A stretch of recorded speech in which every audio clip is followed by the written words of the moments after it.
Assalamualaikum warahmatullahi wabarakatuh. Perkenalkan, nama saya Joko Susilo dari Teknik Elektro angkatan 2017. Dalam mata kuliah ini, pengolahan sinyal digital, saya akan membahas tentang dasar pengolahan sinyal digital. Langsung saja. Yang pertama kita bahas adalah sinyal analog dan sinyal digital. Dalam dunia elektronika dikenal dua macam sinyal, yaitu sinyal analog dan sinyal digital. Secara umum, sinyal didefinisikan sebagai suatu besaran fisik yang merupakan fungsi waktu, ruangan, atau beberapa variabel. Definisi sinyal secara kuantitas adalah fisik yang berubah terhadap waktu, ruang, atau terhadap variabel-variabel bebas lainnya. Lalu secara matematis adalah sinyal didefinisikan sebagai suatu fungsi dari satu atau lebih variabel bebas. Jenis sinyal bisa kita lihat sinyal analog bentuknya berupa gelombang, sementara sinyal digital seperti berbentuk pulsa. Sinyal analog contohnya adalah suara, getaran, gelombang, dan lain-lain. Sementara sinyal digital bentuknya berupa bit 0 dan 1, on dan off. Sinyal analog adalah sinyal yang berupa gelombang elektromagnetik dan bergerak atas dasar frekuensi. Frekuensi adalah jumlah getaran bolak-balik sinyal analog dalam satu siklus lengkap per detik.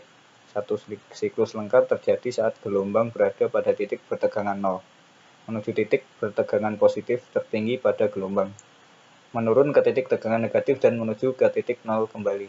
Semakin tinggi kecepatan atau frekuensinya, semakin banyak siklus lengkap yang terjadi pada suatu periode tertentu. Kecepatan frekuensi tersebut dinyatakan dalam hertz. Sebagai contoh, sebuah gelombang yang berayun bolak-balik sebanyak 10 kali tiap detik berarti memiliki kecepatan 10 Hz. Nah, di dalam gambar dijelaskan bagaimana sinyal analog. Lanjut.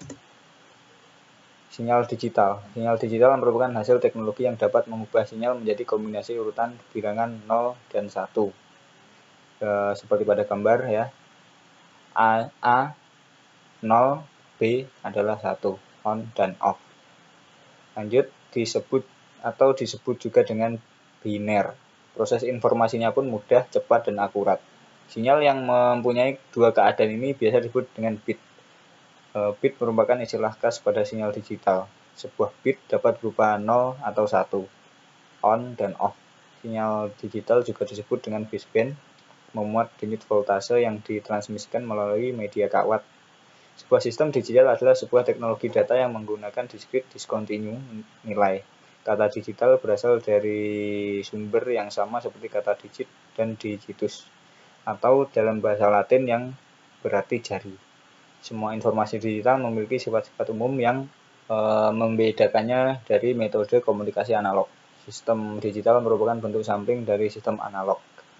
Digital pada dasarnya dikodekan dalam bentuk biner atau heksa. Biner atau heksa itu bisa disebut bilangan. Besarnya nilai suatu sistem digital dibatasi oleh lebarnya jumlah bit atau bandwidth. Jumlah bit juga sangat mempengaruhi nilai akurasi pada sistem digital. Lanjut. Di sini ada perbedaan sinyal analog dan sinyal digital. Sinyal analog, besaran yang berubah dalam waktu atau dan ruang yang memiliki nilai pada setiap waktu. Sementara sinyal digital, hasil teknologi yang dapat mengubah sinyal menjadi nilai 0 dan 1. Nomor 2, sinyal data dalam bentuk gelombang sinus kontinu. Sementara sinyal digital dalam bentuk gelombang persegi atau pulsa. Sinyal analog digunakan untuk voice atau suara, sementara sinyal digital digunakan untuk voice dan data. Untuk transmisi data, sinyal analog dapat dijangkau pada pengiriman data cukup jauh. Sementara untuk digital, transmisi data yang dapat dijangkau pada pengiriman data relatif dekat. Untuk sinyal analog mudah terpengaruh noise. Untuk sinyal digital tidak mudah terpengaruh oleh noise atau gangguan ya. Lanjut. Untuk perbedaannya lagi adalah analog termasuk teknologi lama, sementara digital adalah teknologi baru. Nomor 2, seperti yang dijelaskan tadi ya, untuk voice dan data, analog digital. Lalu analog tidak efisien untuk data, sementara digital pengujian yang lebih lengkap. Ini lebih lengkap untuk data, untuk suara dan sebagainya. Untuk analog mudah rentan error ya, mudah noise. Untuk digital informasi lebih ke discrete level. Analog untuk kecepatan lebih rendah, sementara digital kecepatan lebih tinggi untuk transmisi datanya. Lanjut.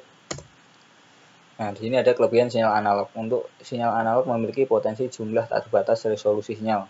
Dibandingkan dengan sinyal-sinyal digital, sinyal analog kepadatan tinggi dapat dilakukan pengolahan lebih sederhana dibandingkan dengan sinyal digital. Sinyal analog dapat diproses secara langsung oleh komponen analog, meskipun beberapa proses tidak tersedia kecuali dalam bentuk digital. Nah, di sini juga ada kekurangannya. Untuk sinyal analog, kekurangannya adalah tidak bisa mengukur sesuatu yang cukup teliti, karena hal ini disebabkan oleh kemampuan mereka untuk secara konsisten terus-menerus merekam perubahan yang terus-menerus terjadi. Dalam setiap pengukuran yang dilakukan oleh teknologi analog ini selalu ada peluang keraguan-raguan akan hasil yang dicapai. Dalam sebuah teknologi yang membutuhkan ketepatan koordinasi dan ketepatan angka yang benar dan pas, kesalahan kecil akibat kesalahan menghitung akan berdampak besar dalam hasil akhirnya, dan teknologi ini butuh ketepatan dan ketelitian yang akurat. Itu adalah kekurangan dari sinyal analog. Lanjut, ini ada kelebihan dan kekurangan sinyal digital. Jadi untuk kelebihan sinyal digital adalah menyimpan hasil pengolahan sinyal digital lebih mudah dibandingkan dengan sinyal analog. Karena sinyal digital banyak media untuk media penyimpanannya, yaitu ada flash memori, CD, DVD, hard disk, flash disk, dan sebagainya. Sinyal digital kebal terhadap noise karena bekerja pada level tegangan 1 dan 0, on dan off. Lebih kebal terhadap perubahan temperatur, lebih mudah memproses secara teori, tidak ada batasannya, tergantung dari kreativitas dan inovasi perancang.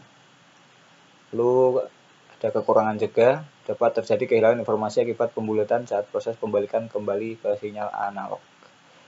Lalu diperlukan waktu proses yang lebih lama dibandingkan sinyal analog, yaitu lama untuk membuat data atau pemrogramannya. Oke, sekian dan terima kasih dari saya. Wassalamualaikum warahmatullahi wabarakatuh.